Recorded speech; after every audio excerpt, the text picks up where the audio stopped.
Olá, estamos aqui então no nosso programa Filosofia e Cultura e hoje eu gostaria de falar sobre uma corrente filosófica que surgiu ali no contexto do século XX, chamada personalismo. Hoje em dia é muito comum várias pessoas questionarem ou dizerem que a dignidade humana ou o próprio ser humano muitas vezes não é respeitado, muitas vezes não se dá o devido valor e o ser humano muitas vezes acaba sendo massacrado, jogado e usado das mais diversas formas, das mais diversas maneiras, digamos assim. Ora, o que teria acontecido ou o que teria levado muitos autores a adentrarem, a colaborarem na elaboração, no surgimento, no estabelecimento de uma nova corrente filosófica ali no início do século XX. Quando nós pegamos, de fato, a Europa nesse período, em 1930, 1940, nós vemos, de fato, uma Europa com um monte de questionamentos, uma Europa em mudança, uma Europa em crise. Ou seja, a primeira metade do século XX é um período extremamente desafiador no continente europeu e por vários motivos. Por um lado, nós vemos nitidamente o auge, o apogeu da questão do individualismo e, ao mesmo tempo, de outro lado, toda uma mentalidade coletivista. Então, tanto o coletivismo, nas suas diversas facetas, como o fascismo, o nazismo, a própria questão do comunismo, do pensamento marxista, ele vai ser muito intenso, muito forte no início, na primeira metade do século XX. Como esquecer as diversas atrocidades que ocorreram nos campos de concentração nazistas, como também nos vários países que foram dominados pelos regimes comunistas, como a antiga União das Repúblicas Socialistas Soviéticas, por exemplo.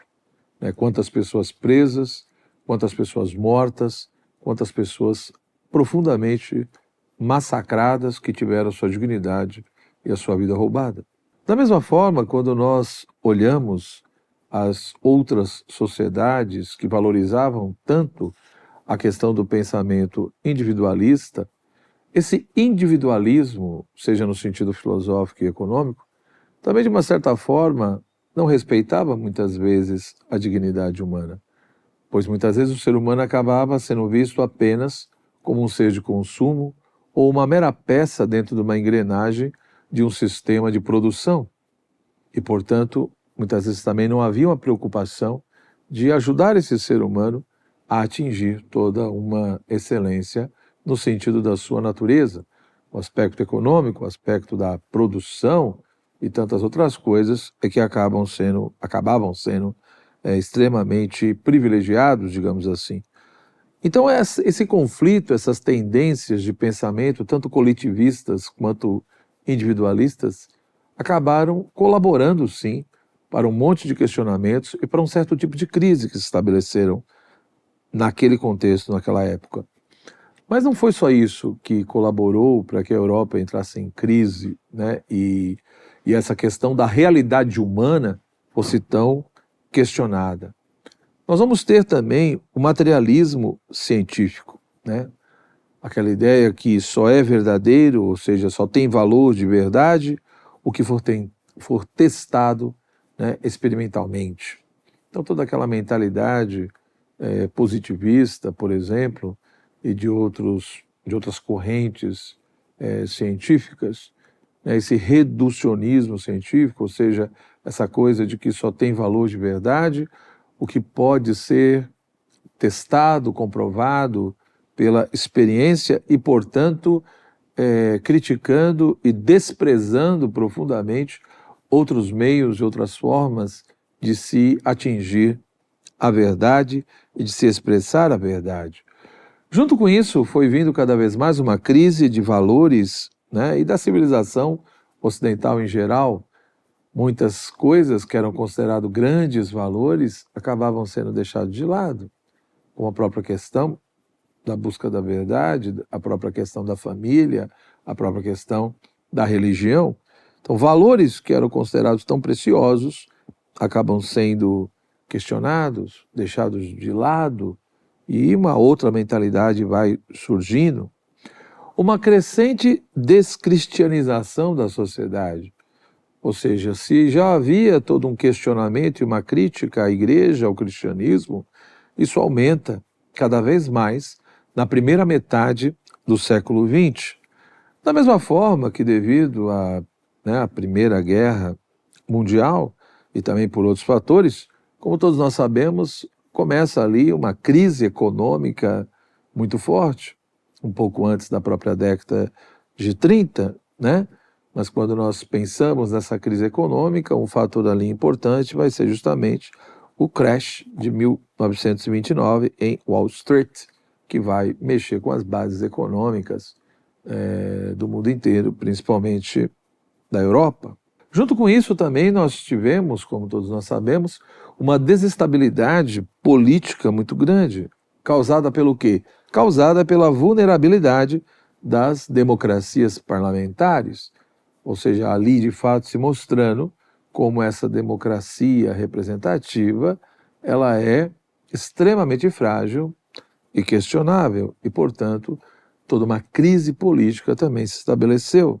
A necessidade, de se analisar a modernidade também foi se impondo. As pessoas foram tomando consciência de que o projeto da modernidade, ele não era uma evidência, ele era na realidade fundamentado em determinados pressupostos que não eram tão óbvios assim e que precisaria se discutir melhor essas questões, esse projeto, e, portanto, muitos conceitos e elementos advindos da própria modernidade, ou seja, como receber tudo isso, como lidar com tudo isso. Então, muitos desafios que essa própria modernidade trazia, né? E, além de tudo isso, querendo ou não, dentro de todo esse contexto, esses vários fatores, muitos temas novos, foram aparecendo e exigindo que se analisasse cada vez mais isso, como a questão do que significa, de fato, viver em comunidade, a relação com o outro, o problema, portanto, das relações interpessoais, a própria questão da figura e da importância da mulher na sociedade, etc. Então, todas essas questões, querendo ou não, todos esses pontos, acabavam produzindo um certo tipo de sentimento genérico, que é expresso, ou que se expressava principalmente pela palavra crise. E uma crise em todos os sentidos. Uma crise no sentido social, uma crise no sentido moral, uma crise no sentido intelectual. E principalmente essa sensação de que, por um lado, parecia que o ser humano realmente não tinha nenhum tipo de valor e dignidade. Parecia justamente isso, que o ser humano era usado muitas vezes como um meio, como uma coisa, e não como alguém. Ora, devido a tudo isso, e para enfrentar essa realidade, muitos autores compreenderam que era preciso, era necessário, refletir e analisar de maneira mais próxima e peculiar a realidade humana, perguntando de fato o que é o ser humano e qual é o valor que o ser humano tem. E por que ele não pode simplesmente ser tratado como um animal irracional, como uma coisa, que não tem, digamos assim, nenhum tipo de dignidade. A grande questão, segundo esses autores, é que o ponto central aqui seria justamente analisar o conceito de pessoa, o ser humano como pessoa. E muitos enfrentaram esse problema, essas questões, aceitaram esse desafio, e é desse contexto todo, dessa crise e dessa necessidade de enfrentar tudo isso e refletir sobre tudo isso, pensando sobre o que é o homem e o que significa o ser humano ser pessoa, que surgiu o personalismo. O personalismo surge justamente nesse contexto e devido a todas essas problemáticas.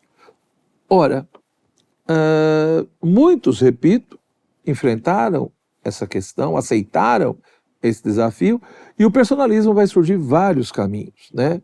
Na Alemanha, nós vamos ter a ética personalista de Max Scheler, como também o pensamento personalista de Romano Guardini.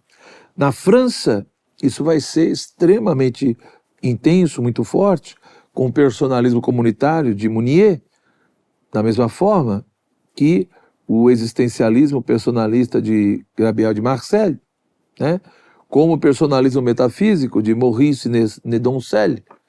Então isso tudo já mostra como que essa questão na França foi muito forte, da mesma forma como também na Alemanha, não só por causa de Scheler ou Guardini, mas também, por exemplo, por causa das filosofias chamadas filosofias do diálogo, né, a partir dos pensadores judeus, como Martin Buber, como Emmanuel Levinas, né, essa coisa da importância de se refletir sobre o outro, a relação com o outro e a importância do outro na minha vida. Da mesma forma que você vai ter o personalismo polonês, com Karol Wojtyla, né, como também no contexto espanhol, o personalismo vital de Julián Marías. Então veja que em diversos países e momentos um pouco distintos, essa corrente personalista, ela vai se expandindo. Ou seja num contexto mais de fenomenologia, seja num contexto, né, de vivência comunitária, né, seja num contexto de preocupação com a questão do diálogo e a figura do outro, ou questões existencialistas, ou a própria questão da vida em geral e cruzando com questões religiosas. Então, de fato, o personalismo ele vai ter uma variação muito grande. Mas apesar dessa variação, nós vamos encontrar justamente elementos comuns, ou seja, esses diversos autores vão percebendo problemas semelhantes, comuns, e tentaram resolver esses problemas justamente a partir da perspectiva personalista, né, que, justamente como o próprio nome já diz, mostra que no seu centro, na sua base, está justamente, principalmente, o conceito de pessoa. Ou seja, para os personalistas, para enfrentar todas as questões e dar a colaboração, era preciso recorrer ao conceito de pessoa, mas o conceito de pessoa não só como ele foi pensado a partir, né, simplesmente ali da tradição, no contexto grego, principalmente, ou no contexto cristão influenciado pela filosofia grega. Então muitos vão entender que aquela concepção tradicional de pessoa, advinda de Severino Boécio, por exemplo, compreendia-se a pessoa humana, o ser humano é pessoa, porque ele é uma substância individual de natureza racional. Para muitos personalistas, essa concepção, ela acabava muitas vezes colaborando para se ter uma certa compreensão fixista do ser humano, negando, digamos assim, a dinamicidade da vida, a própria questão da liberdade, ou seja, poderia-se correr o risco de gerar ou propiciar um certo tipo de coisificação do ser humano. E muitos disseram isso, muitos defenderam isso. Evidentemente que muitos autores não vão concordar com os personalistas, mas era assim que eles viam a questão. E, portanto, apesar de todas as diferenças entre eles, nós vamos encontrar, sim, alguns traços estruturais nesse pensamento, e dentre esses traços, a centralidade da pessoa, né? Ou seja, e aqui dizer que o personalismo defende a centralidade da pessoa humana não é no sentido de valorizar a pessoa humana ou remeter, fazer uma referência ao conceito de pessoa. Isso na tradição já havia acontecido, segundo eles, né? Ou seja, nós vamos encontrar isso no mundo grego, nós vamos encontrar isso na tradição cristã, etc. Essa referência, essa valorização, ele diz, o ponto central não é esse. A grande questão é que na antropologia e na ética, o eixo, a chave, a grande chave de leitura, o grande eixo da antropologia e a ética deve ser a pessoa humana, né? E para isso é preciso, por um lado, ir além, superar toda aquela carga grega, né? Ou seja, toda aquela carga de metafísica grega que ficou sobre, né, o conceito de pessoa, como ele foi sendo elaborado no final do mundo antigo e na própria Idade Média, e ir incorporando temas e conceitos antropológicos advindos e surgidos ali no contexto mais da modernidade. Portanto, a partir disso, ou seja, nessa perspectiva, muitos personalistas vão entender, né, e a partir de toda a crítica que alguns faziam, que é necessário então pensar em dois planos, ou seja, por um lado nós temos o plano ontológico, mas por outro lado nós temos o plano dinâmico existencial. E, portanto, a pessoa humana, ela deveria ser pensada e compreendida nesse aspecto, ou seja, quando eu falo do plano ontológico, eu estou entendendo justamente, ou preservando e dando continuidade a elementos que vêm da tradição, entendendo a pessoa como substância individual, né? Como um substrato subsistente, né? E, portanto, se é uma substância individual, é algo que possui, né, tem ali a questão do ser, mas que é incomunicável, ainda que o ser humano enquanto pessoa se abra à realidade intencionalmente, né? Evidente que os personalistas vão fazer questão de chamar também que, ao dizer que o ser humano é uma substância individual ou um substrato subsistente, esse substrato não pode ser compreendido como uma coisa, mas sim como uma identidade que permanece no tempo. Junto com esse plano ontológico, a pessoa humana tem o seu aspecto dinâmico existencial. Ou seja, essa dimensão dinâmica existencial procura frisar justamente o quê? Essa coisa do crescimento do ser pessoal. Ou seja, para a pessoa humana, do ponto de vista personalista, o ser humano não é só o que é dado, não é só o que foi dado, mas também o que pode vir a ser, né? O que pode chegar a ser.